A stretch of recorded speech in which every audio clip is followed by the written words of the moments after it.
Les machines à sous sont partout en Australie. Dans les bars, pubs, clubs, casinos, on en compte 200 000 dans le pays, soit 1 pour 108 habitants. Conséquence, de nombreux Australiens sont dépendants au jeu.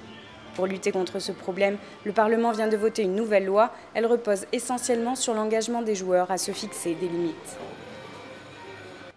Les joueurs devront s'enregistrer, obtenir une carte, la mettre dans la machine et ensuite ils verront des messages qui leur permettront de fixer des limites de temps ou d'argent. Quand ils atteindront leur limite, par exemple 100 $, la machine dira « Vous avez atteint votre limite, voulez-vous continuer à jouer ?» Toutes les machines seront progressivement modifiées pour que les joueurs puissent enregistrer, s'ils le souhaitent, la somme qu'ils sont prêts à dépenser. Réaction positive chez les habitués de ce club. Si les gens veulent faire ça, c'est leur choix, je n'ai pas d'objection. Par contre, je ne veux pas que l'on me dise ce que je dois faire. Je pense que c'est une bonne idée. Personnellement, je ne veux pas dépasser la limite.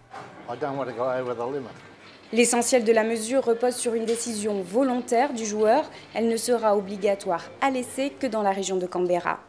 Pour cette militante, la nouvelle loi ne changera rien au problème de dépendance. Le pré-engagement volontaire ne marche pas.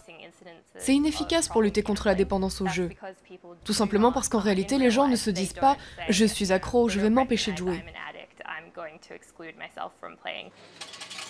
Autre mesure votée par le Parlement, les machines à sous afficheront des messages d'avertissement et les retraits bancaires seront limités à 250 $ dans les distributeurs des clubs et hôtels. L'ensemble de la loi entrera en vigueur en 2018.